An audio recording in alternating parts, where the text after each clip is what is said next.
One brand has paid out over $277 million in a single lawsuit over this transmission. Another brand charges up to $12,000 to replace it. And the third brand, the one everybody assumes uses the same technology, turns out they have been running a completely different system this whole time, and almost nobody in the comments has figured that out yet. I am putting Nissan, Subaru, and Toyota head to head today. Same transmission name, three completely different machines inside. I had a customer last month ask me which Japanese car he should buy, and the only thing he said was, "I heard CVT transmissions are bad." That was the only thing he cared about. And I realized that one sentence has probably cost people more money in bad decisions than any other piece of car advice floating around right now. Because the answer is way more complicated than good or bad. And by the end of this video, you are going to understand exactly why. Let me start by getting one thing out of the way for anybody who is new here. A CVT is a continuously variable transmission. Instead of fixed gears like a traditional automatic in your Camry or your Accord, a CVT uses a belt or a chain running between two pulleys that change diameter. That gives you an infinite number of gear ratios instead of 6 or 8 fixed ones. On paper, it is more efficient. In practice, it is where things get very interesting, because the way each of these three brands designed their version tells you everything about what they actually care about as a company. We are starting with Nissan, because this is the brand that earned the CVT its bad reputation in the first place. And I am going to say something that might rub some Nissan fans the wrong way. I think the Jatco Xtronic is the worst mass-produced transmission sold in America in the last 20 years. I have worked on enough of them to feel confident saying that out loud. Nissan does not just use the Jatco CVT. Nissan essentially owns Jatco. They hold a 75% stake in the company, and Jatco produces somewhere between 35 and 40% of every CVT on the planet. That makes them the largest CVT manufacturer on Earth. The version in your Nissan Altima, your Sentra, your Rogue, and your Versa is a push belt design.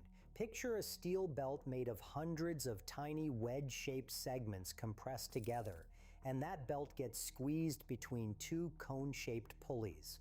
The pulleys slide in and out to change the effective diameter, and that changes your gear ratio. The problem is heat. A push belt under constant load creates a ton of friction, and Nissan shoved this design into vehicles that were too much for it. I had a customer come in with a 2015 Altima with 62,000 miles, and the transmission was shuddering so badly on the highway she thought the engine was misfiring. I pulled the dipstick, and the CVT fluid looked like chocolate milk. That car was 3 years old. That is not wear and tear. That is a part being forced to do a job it was never built for.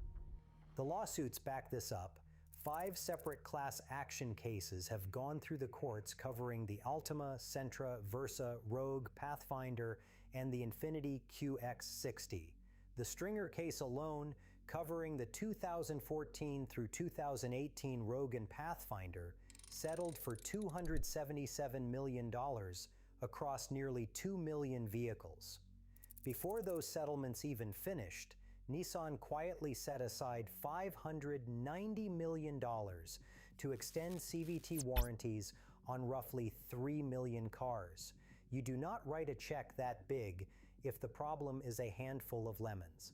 The owner complaints tell you exactly where that money should have gone years earlier. I went through the government safety complaints on this, and it is the same story over and over from Altima and Sentra owners. The car shudders at highway speed, loses power in the middle of a merge, and the transmission drops into limp mode with no warning. One Pathfinder owner described losing all acceleration merging onto the highway for almost 20 seconds while a semi-truck closed in behind them. Now I have to be fair, Nissan has improved. The 2021 and newer Rogue uses a revised unit paired with the 1.5-liter turbo 3-cylinder, and early reports from dealer techs suggest it is holding up better. The 2023 Sentra and Kicks got an updated version as well. But here's the tell that Nissan knows the technology has limits. When the 2022 Pathfinder dropped the CVT entirely for a ZF 9-speed automatic, it was specifically because the CVT could not reliably handle 6,000-pound towing loads. The 2025 Murano did the same thing. When a manufacturer starts pulling its own transmission out of its bigger vehicles, that tells you exactly what the engineering team thinks of it, even if the marketing team will not say it. But before I get to Toyota, I need to talk about the brand sitting in the middle of this comparison. Subaru's CVT story is more complicated than either side of the internet wants to admit, and it all comes down to one design choice that separates it from everything Nissan does. Subaru uses a chain, not a belt. It is called the Linertronic, and instead of those compressed steel segments that Nissan runs, Subaru uses a German-made steel chain that actually pulls through the pulleys instead of being pushed like Nissan's belt. That actually matters a lot when you are putting miles on the car. Chains handle higher torque, survive tighter bends, and run cooler under load. On top of that, Subaru is the only major brand that mounts the CVT lengthwise in the car. It bolts straight to the boxer engine, and the front differential and the all-wheel drive transfer clutch are all crammed into the same housing. It is a complicated package, and that complexity is both the strength and the weakness. I had a Subaru Outback owner come in last year, 2016 model, about 110,000 miles. The car had a vibration between 15 and 30 miles per hour during light acceleration, and it felt like driving over rumble strips. She had already been to the dealer twice. They changed the CVT fluid both times and told her it was normal, but it was not. The torque converter lockup clutch was failing, and I see this pattern constantly on 2014 through 2016 Foresters and Outbacks. Subaru's problems are not in the chain itself. The chain is actually solid. The problems almost always come from three places: the torque converter, the valve body solenoids, and the multi-plate transfer clutch that handles all-wheel drive engagement.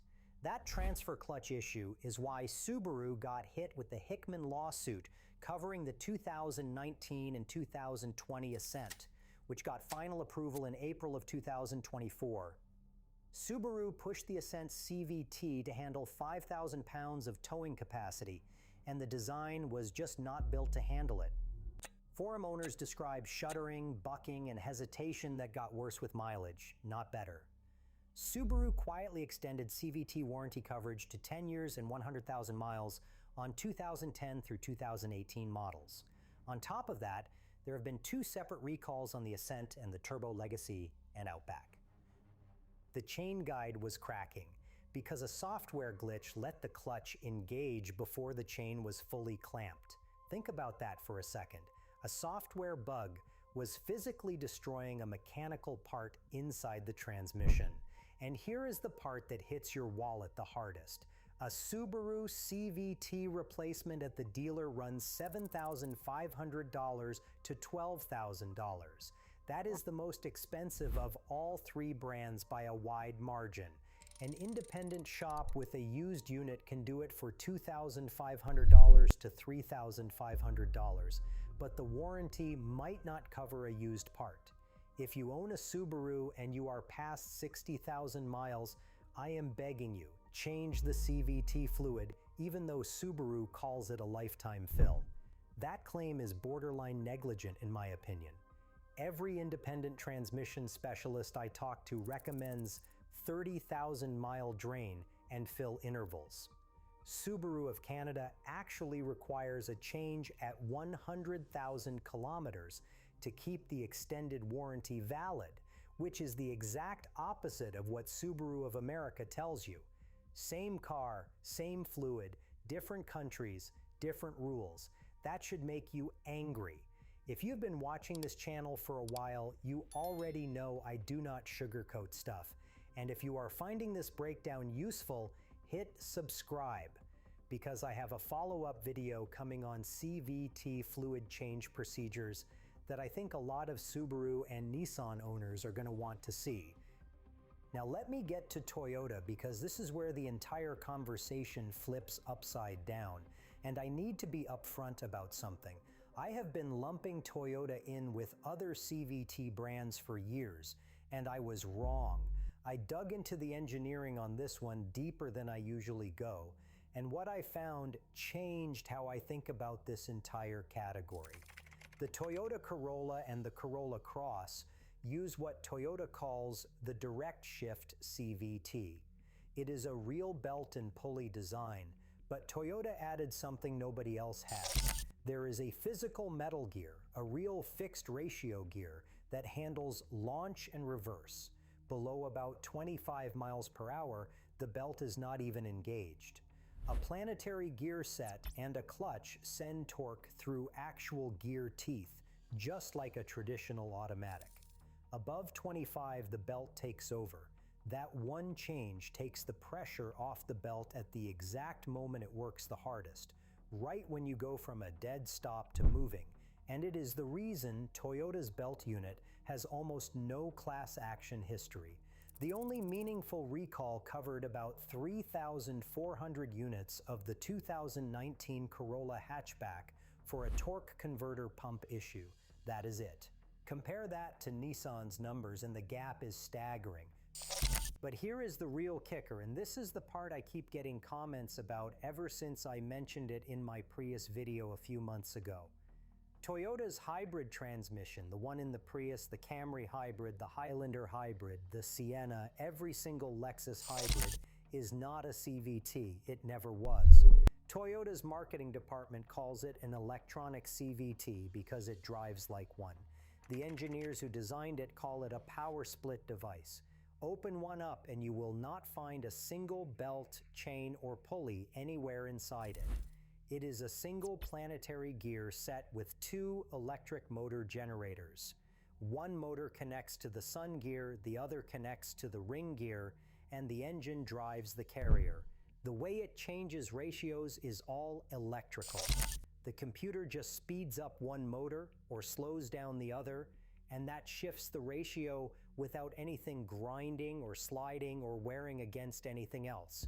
Nothing touches, nothing wears out. That is why you see Prius taxis in Japan rolling past 300,000 miles without a transmission rebuild. A driver in Vienna put over 600,000 miles on a first-generation Prius on the original transaxle.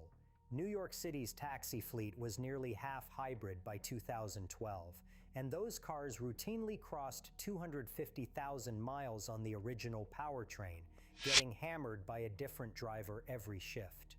A Nissan Altima would be on its third transmission before that Prius hit 200,000. A Subaru Outback might make it further, but not to 600,000. The technology is not even comparable. So here is where I land on this, and I am not going to dance around it. If you are shopping for a Nissan right now, especially a used one from 2013 through 2018, check whether that specific VIN is covered under the extended CVT warranty before you hand over $1. If it is not covered and it is past 60,000 miles, walk away. I do not care how good the price looks. A $4,000 transmission replacement will eat every penny you saved on the purchase price and then some. If you drive a Subaru and you love the all-wheel drive and the boxer engine feel, I get it, I like those cars too. But go in knowing the CVT is the weak link, budget for fluid changes every 30,000 miles, and do not tow anywhere near the rated max unless you want to meet your local transmission shop on a first-name basis. If you are looking at an Ascent, make sure the Hickman settlement repairs have been done on your specific vehicle. If you want a CVT-equipped car and long-term peace is the priority, the Toyota hybrid powertrain is in a class by itself. It is the most reliable transmission I have ever seen across any brand, any technology, any era of car building. And the reason is simple. It is not actually a CVT. It is a planetary gear device with 2 electric motors and virtually nothing inside that wears out under normal driving. The Corolla's direct shift belt unit is excellent too, but the hybrid system is the one I would put my own money on for a 200,000-mile car and not think twice about it. I know that verdict is going to start a fight in the comments, and I welcome it. If you own a Nissan with 150,000 miles on the original CVT, I want to hear from you because you are the exception, and your maintenance habits are probably the real story. And if you are sitting there thinking about buying one of these 3 brands this year, drop your driving situation below, and I will tell you which one makes sense for your life. Because the right answer changes depending on whether you are commuting 30 miles on a highway or crawling through city traffic with a kayak on the roof. And if you are shopping for a Japanese SUV right now, go watch my video on 6 Japanese SUV options that seniors can buy without hesitation in 2026.